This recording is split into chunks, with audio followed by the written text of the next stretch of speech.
So I heard it's raining in Boone. But here in Ohio, where I live, there's a snowstorm. All the schools are closed today. Lucky. Not lucky because the college I teach at is still open. You're lucky. I thought, oh, I'm gonna sleep in. I won't have to get my kids ready for school. But then my son's like, I don't have school. Make me French toast. Demanding.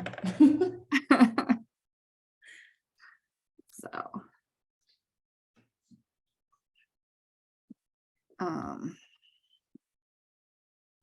recording. Is there any questions on anything? Not as of right now. Nice. Anyone else? And if you don't like to talk, although we can't see who you are, so talking shouldn't be a problem. But if it's noisy where you are, or if you're in the library, you can always type in the chat also.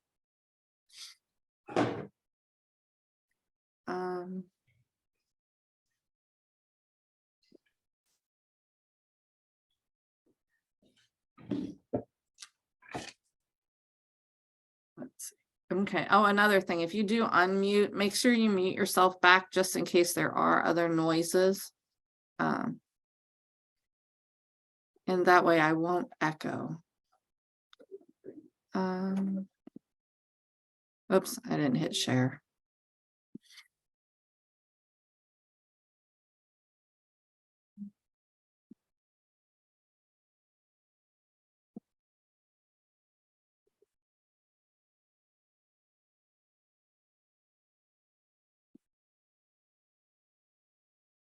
There we go. So we had talked about significant figures and scientific notation. Now, one thing that will help you, let's see if these have. Well, I want to do something before we do that. Because I was thinking about it after class. If we had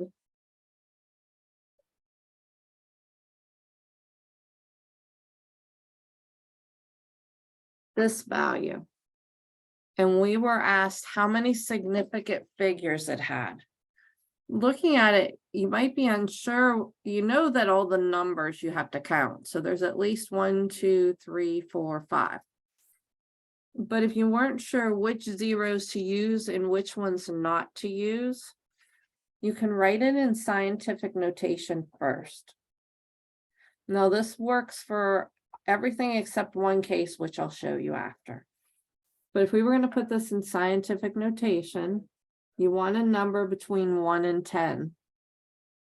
So that means we need to move our decimal here. So we would go over 2. 1.72, and you want to keep everything because we're trying to count significant figures. We don't want to round.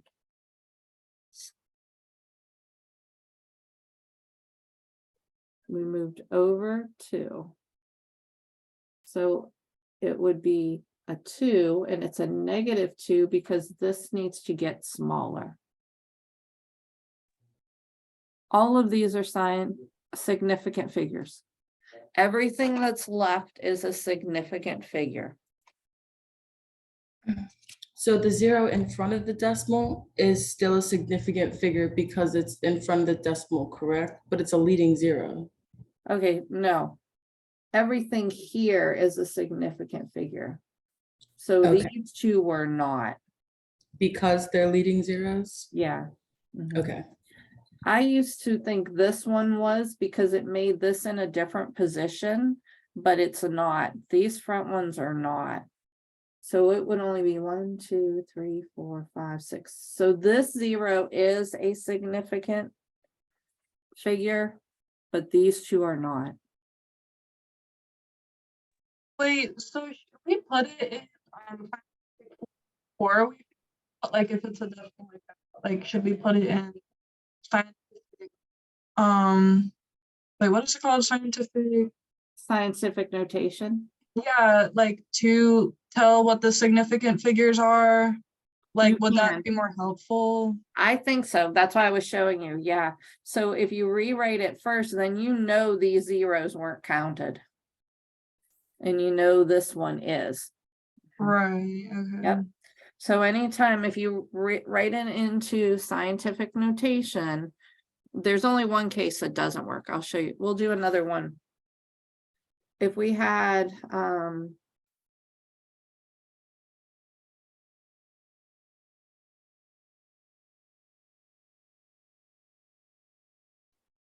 132,000. So go ahead and write that into scientific notation.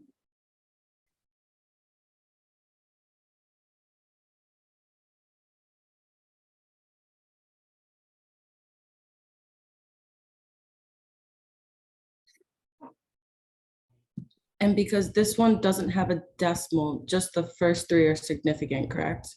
Correct. Mhm. Okay. So if we wrote this, we'd go 1.32. Now in scientific notation, you don't write the zeros after.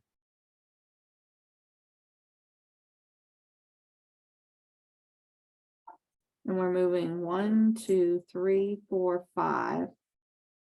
This needs to get larger, so it's a positive 5. So there's 3 significant figures.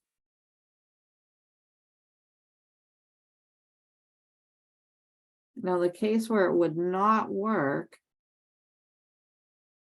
is if they put the decimal here, then they are making these 3 zeros significant. So that's the case where if you're putting scientific notation, it's not going to show up. This would have 3 significant figures. This would have 6. But they're both written in scientific notation the same way, correct? Correct. Okay.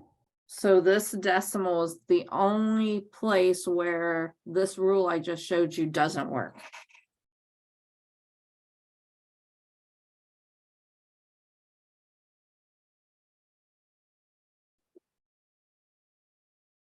It will work in every other case except for if there's a decimal at the end here with zeros. So with big numbers like that, with zeros at the end, and there is a decimal, that's when we count them as significant figures, and that's why it wouldn't work if we put into significant figures or in scientific notation. Exactly. Mhm. Okay. Because this one for scientific notation would still be this. So that's the only place you have to be careful of. That decimal is telling you these count. It wasn't rounded, they were zeros.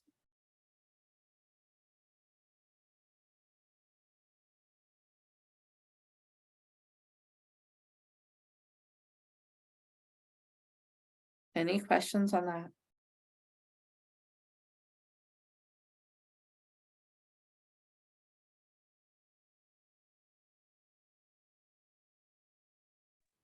No.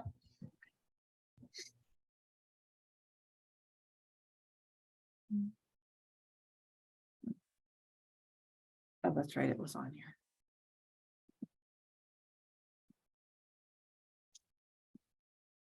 Here we go. Okay, a few examples from your book. In an attempt to run a marathon in under 2 hours, Yulid ran 6.2-mile marathon in 2 hours and 25 seconds, corresponding to an average speed of 13.0547001903 miles per hour. What, if anything, is wrong with the preceding statement? I mean, nothing's wrong. It's just, it's a little too precise. If you think of 2 hours and 25 seconds, 25 seconds with an hour, this is way too small. Like if we took 25 seconds and converted it to hours, the decimal would be so small that it's probably something you shouldn't include. So in a practice for changing units, let's convert the 25 seconds to hours.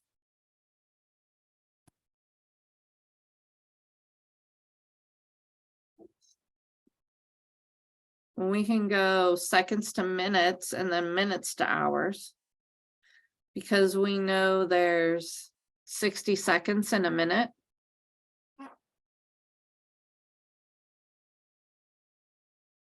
Now, would we put the 60 seconds in the bottom or in the top?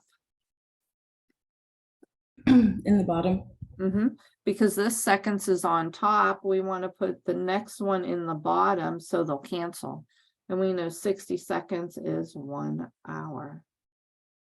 No, it's not. Sorry, my mind's working ahead. So close. Only 60 minutes away.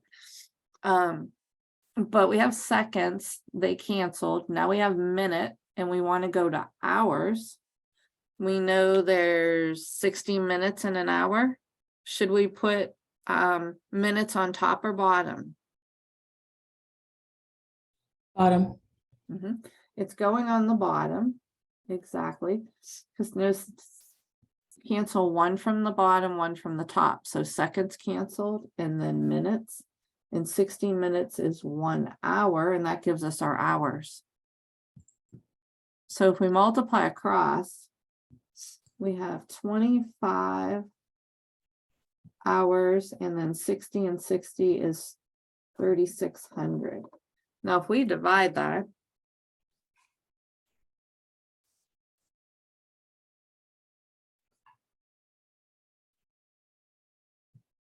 we have this.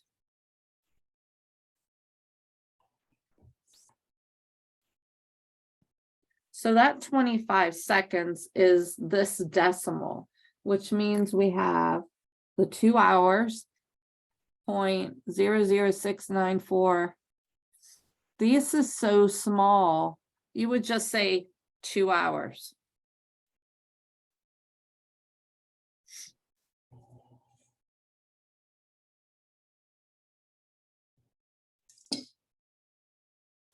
Now, those seconds could come into play in a race because you want to see who came in first, second, third, but then instead of hours, you would have just put it all in seconds.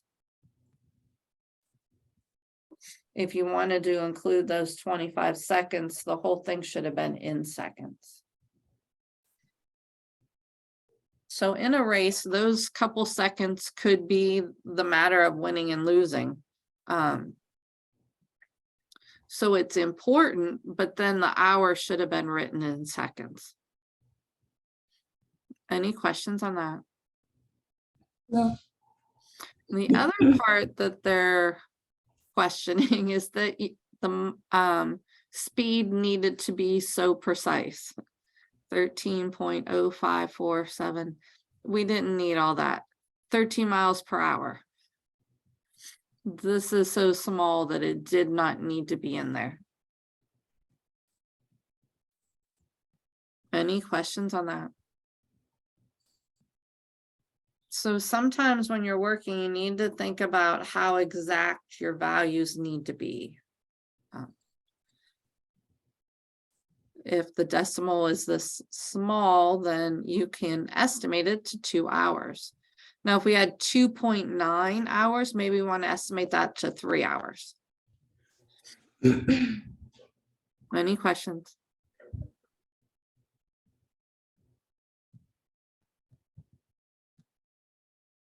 Okay. Looking at number 2. Approximate 15 billion 100. Well, I'm not going to read it all. Approximate this number to one significant figure in scientific notation. So if we write it in scientific notation first or round it first, it's up to you. But if you weren't sure one significant figure, which one to use, write it in scientific notation, and then you start at the left for how many significant figures you want.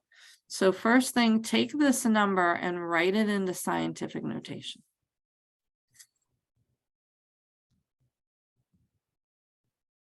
We know that we want the decimal between the first 1 and 5 because that will make our number between 1 and 10.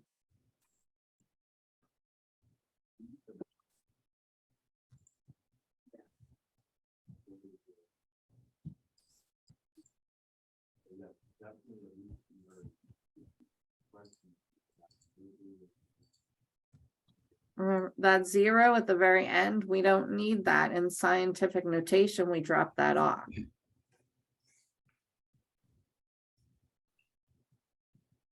And it's 10 to what power?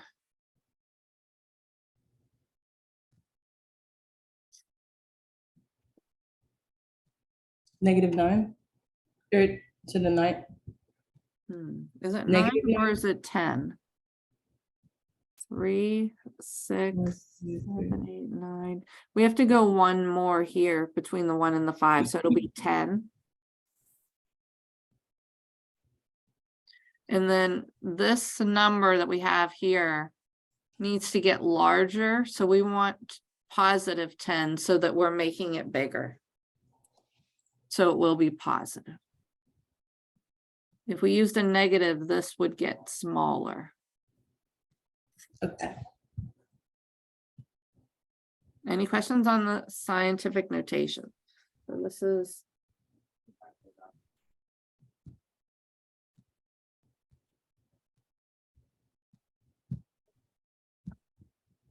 Let me move this shorter for a minute.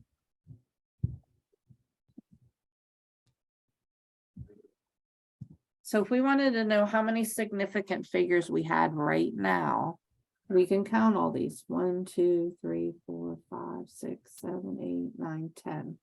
Right now, there's 10 significant figures.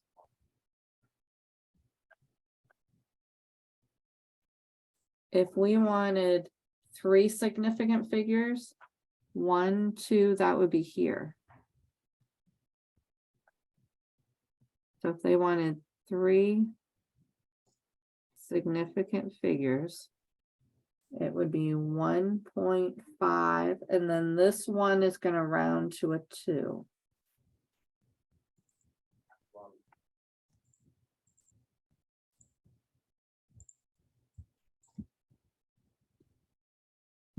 The article asks for 1 significant figure. That would be here. So this 5 would round it to a 2 times 10 to the 10.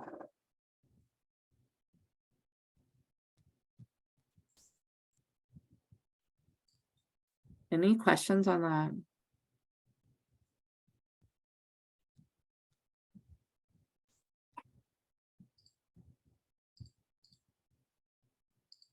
So by putting it here first, you can see how many significant figures there are. If we count, there was 10 of them.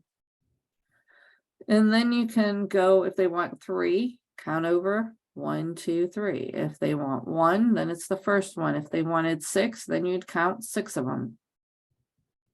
And then this 0 is significant because it's between 2 numbers. Any questions? No. Okay, let's look at the rest of the problem. This number was found online as a result of someone's calculations of the distance in inches from the Earth to the moon. So this is, well, the original is inches from the Earth to the moon. It is a good example of an excessively precise measurement. When we're talking about inches to the moon, we definitely could have rounded this.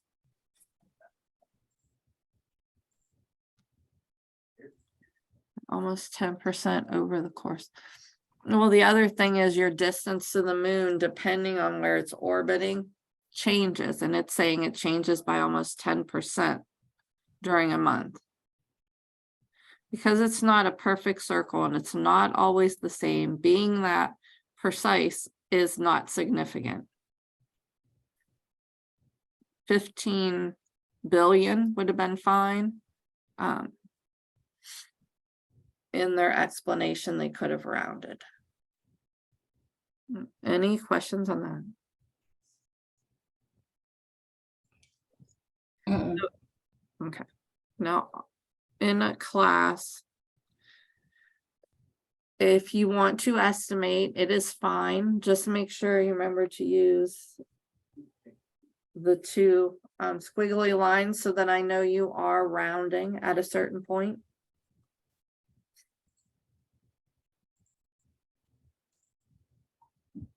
Okay, order of magnitude.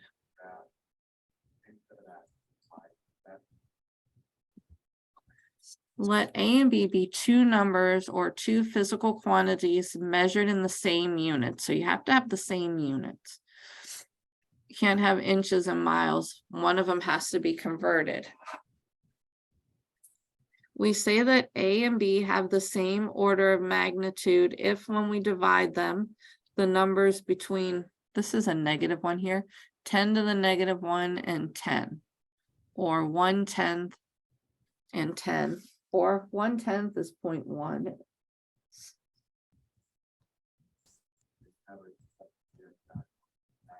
So if you would prefer to use the 0.1, you can. But they're all different ways of writing 1/10. 10 to the negative 1, 1/10, or 0.1. But when you divide them, they have the same magnitude if their values are between there. One way of thinking of magnitude, if the population in two cities is in the thousands, then when you divide them, you're going to have a number between 0.1 and 10, because all those zeros, their magnitude will cancel. So if they're both in the thousands, chances are when you divide them, they're going to have the same magnitude. So it's talking about size, large or small. If it's about the same, then the magnitude will be between 0.1 and 10. And it doesn't matter which way you divide. If A is smaller, then you'll end up closer to this end. If B is larger, then you end up closer to this one. So when you divide, it doesn't matter which one's on top. There was the attendance problem for North Carolina and Ohio, seeing if if their order of magnitude. You just find each of their, I think it was population, and divide them, and it doesn't matter which way you divide. But to see if it has the same order of magnitude, just divide them. Now, when you're finding the order of magnitude for just one thing, you just take an estimate. The population for the city I live in, Youngstown, or campus, maybe it's, I don't know, 12,000. But you're doing an estimate. Most of it will be zeros. It's just an educated guess. I only know this because someone told me, but the number of students on campus at Appalachian that signed up last year was 20,000. That's an estimate. It's a rounding. It was probably a little less or a little more, but approximately 20,000. That's getting in a magnitude, because you're doing powers of 10. So the nearest power of 10 would be thousands. If you can't estimate the answer straight away, break the problem into smaller parts and estimate for each one. Now, I'm not gonna ask too many things with magnitude. I would probably just have you find, like, if you found the circumference of the earth, I would say round it. And then you can round to, if I specify, or wherever you want. I won't tell you to find the order of magnitude. One thing I would do is compare two of them, kind of like that homework problem. And like number one, it says, do the numbers 7 and 28 have the same order of magnitude? To find that out, you just divide them. You can go 7 divided by 28 or 28 divided by 7. It doesn't matter which order. 7.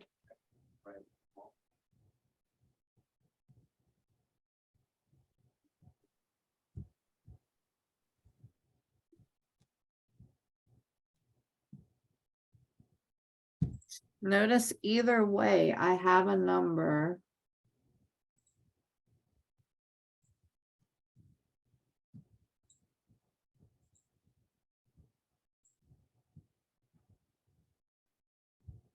Between 0.1 and 10.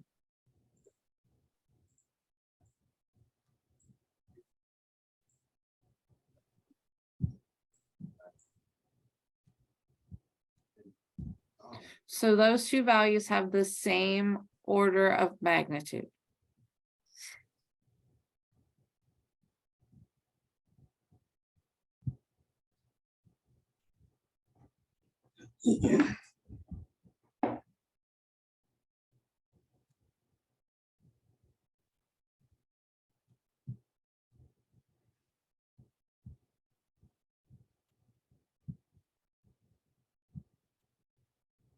So they both have the same order of magnitude.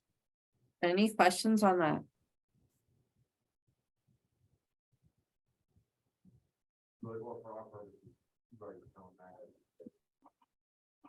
Okay, go ahead and do the second one. Does 1 million feet have the same order of magnitude as 5 kilometers?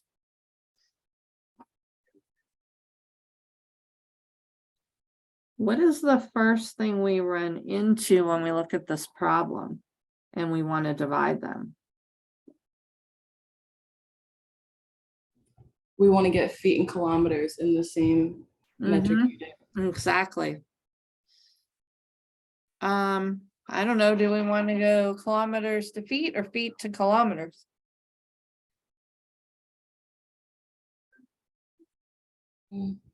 Kilometers to feet. I agree. I mean, both will work, but if we, I think it's easier to make the larger one smaller, because then you don't have a lot of decimals, like 0.000 something.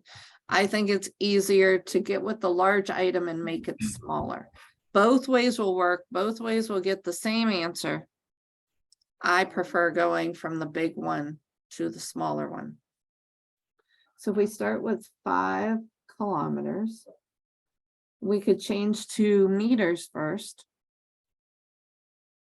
1 kilometer is how many meters?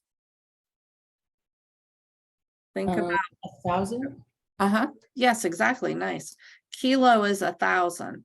Now, if you weren't sure, did I tell you about the table I put on? Okay, thank you. I thought I did. On As You Learn, there's a table of all the numbers you should know. But you don't have to memorize them. Because we're online, I can't prove that people don't have that out. So I will allow you to use it on the test. The biggest thing is knowing that you know how to convert them. That's what I want to see. So if you know the measurements, I'm not worried about that. But kilo means 1,000. So 1 kilometer is 1,000 meters. His kilo is 1,000.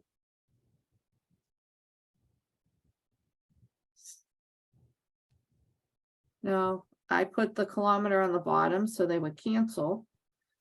I know 1 meter is how many feet? Anyone? 3.3? Yes, it's a little bit bigger than a yardstick, so it's 3.3. 3.3 feet in 1 meter. And we want the meters to cancel. And then multiply across.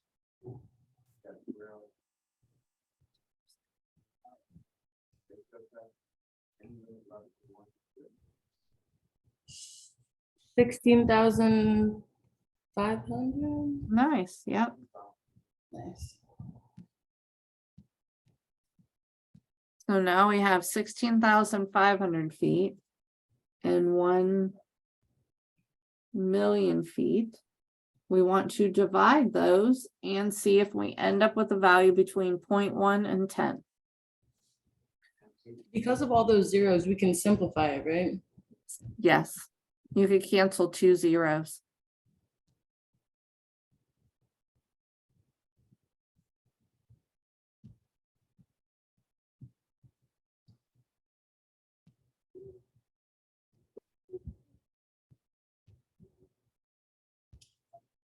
No, it would not be in the same magnitude. Correct.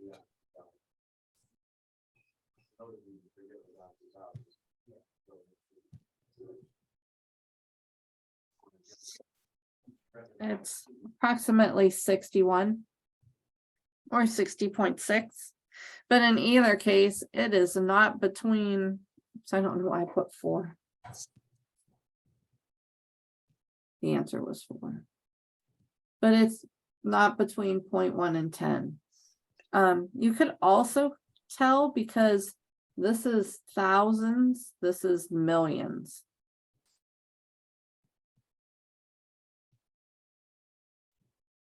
So they will be close in units.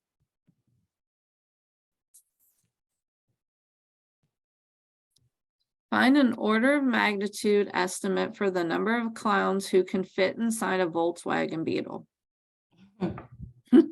Now your book said 4, but I think there's a little more than 4 here. But anyways, it's an estimate. And if you're using order of magnitude, you're going by tens. So they say it should fit 4, because if you think about it, there's 4 seats in a small Beetle. But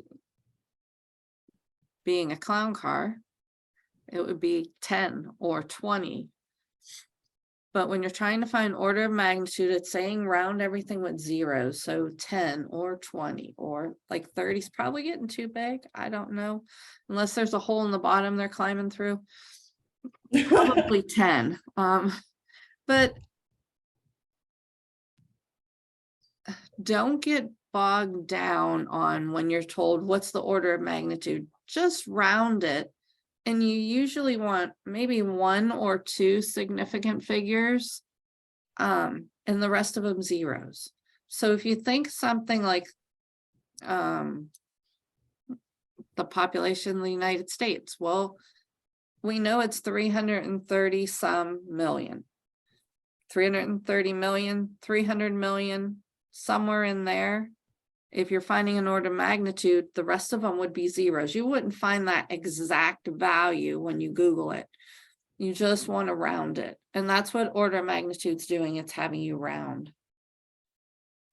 So instead of saying they should only be able to fit 4 clowns, you'd say approximately 10. Because it would be in the tens.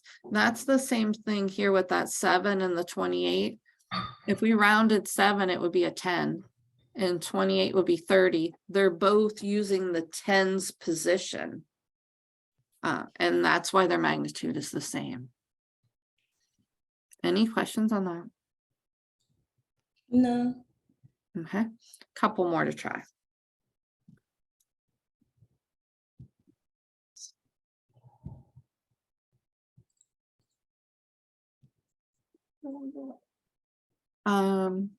The average length of an E. coli bacterium. I thought this was kind of interesting.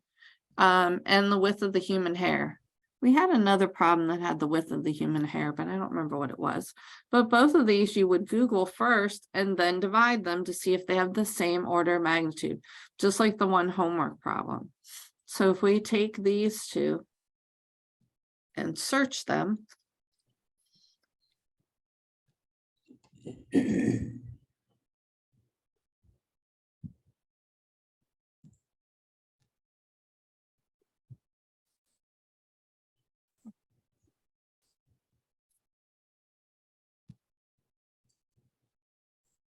now another thing when you're searching, if you're given different units, find them in the same unit. That way, then you don't have to convert. I don't know if it will give different ones or not. We'll find out.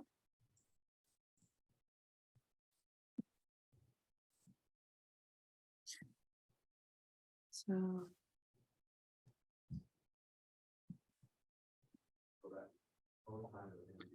Length. So we want the length.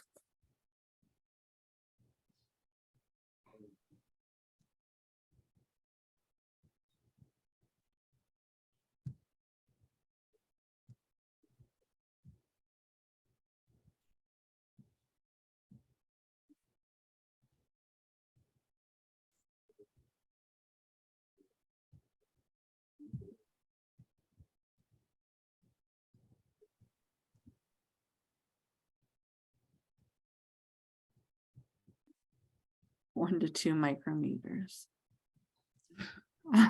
We'll go with, and then this one says 0.5. Oh, that's the radius. So 1 to 2 micrometers. Anything a little more precise. Okay, 1 to 2.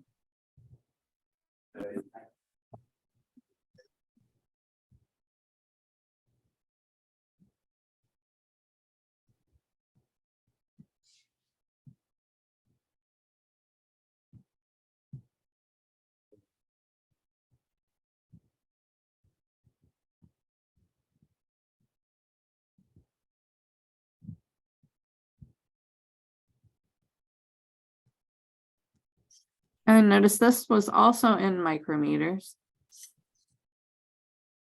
The width of human hair is between, that's another one, 17 and 180.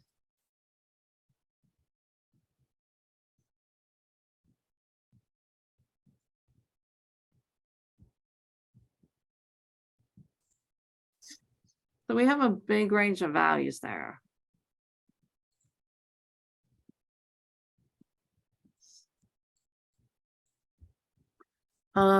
Well, we know if we divide by the 1, we're going to have 17 or 180. So it definitely, if we use the 1 in either one of these, it's not going to be between 1/10 and 10.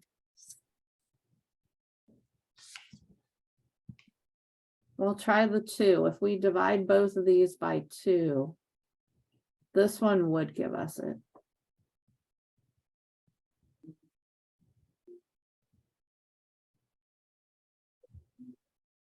8.5.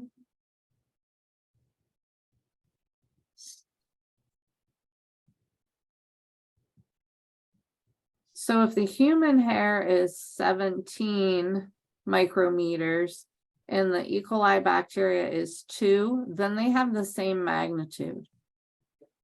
But that's the only case. Now on a test, I would give you, you'd have specific values. Or only, I would do it first and make sure it only comes up with one value. Kind of like the population. If it didn't, then you just pick one and use it. So if we picked 17 and 2, these have the same magnitude. If we pick any other values, it would not.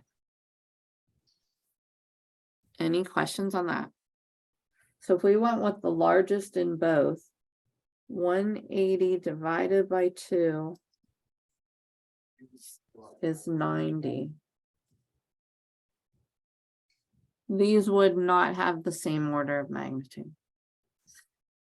but in this one case, it would. So anything over 10 and less than 1 in the 10th place Mhm. is 1/10. not considered within the same magnitude. Exactly. Mhm. Okay.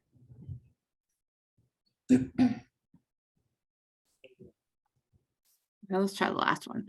The total area of the United States is 3.8 times 10 to the 6th square miles. And its population 3.9 times 10 to the 8th.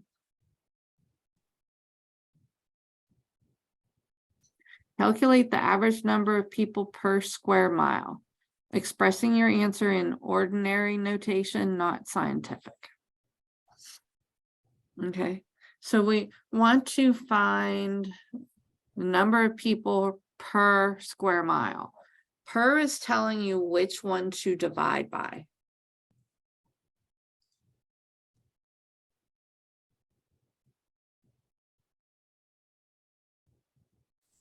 So that means you want to take the number of people and divide by the square miles.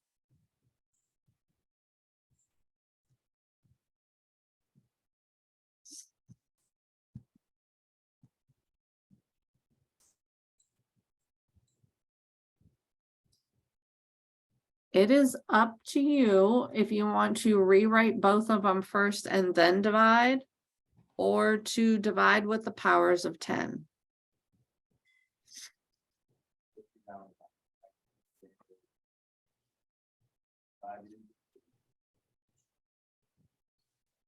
So we could, another way you can look at this.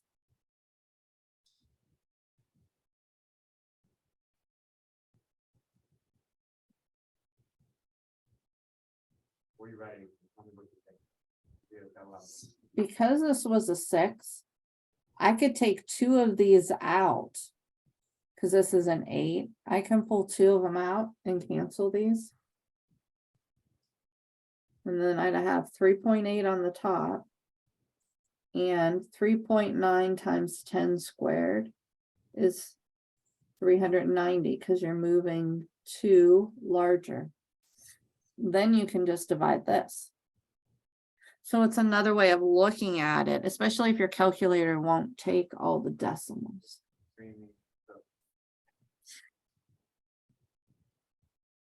So then it would just be 3.8 divided by 390.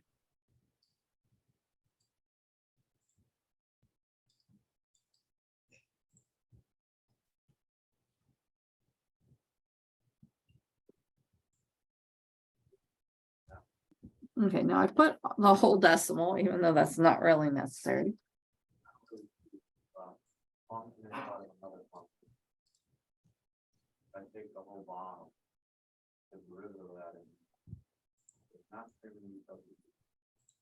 So this would be in the number of people per 1 square mile.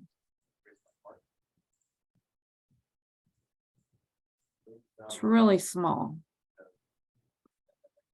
Notice we could round this to here.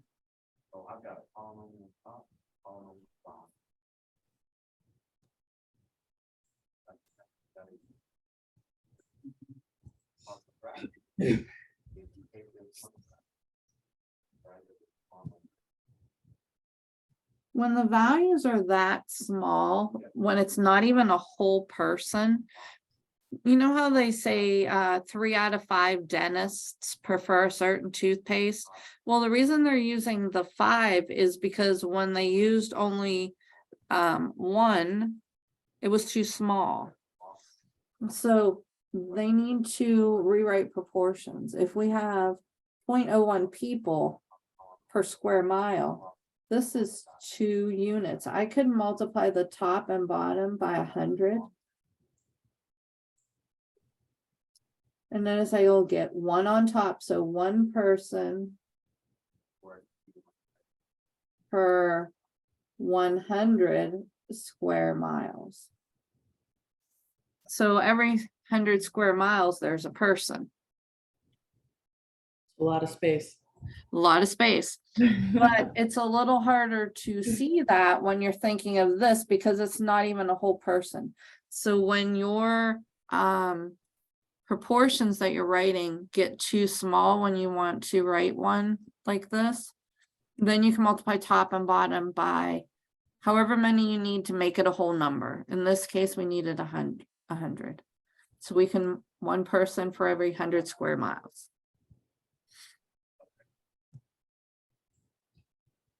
Any questions on that?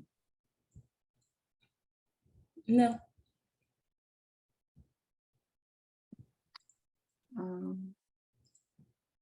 Oh, that's it for the section. I don't want to start another section with a couple minutes left. But is there any, if there's no questions, I will see you Friday. And if you haven't done the introduce yourself, though, if you want to stay on, we can do that. So is there any questions? No. Okay. Oh, I have a question. I was gonna ask, when are we gonna start, like, I know you said for most of the homework, we're only gonna be having projects, but when do you think like you would be starting, like, just like separate homework assignments? Like, would you have an idea? As long as everyone's doing a good job on the projects and doing the attendance problems, I may have 1 or 2 homework problems if we need it, but I don't know that I will have any. As of right now, I'm not planning on any. I think what I'm gonna do the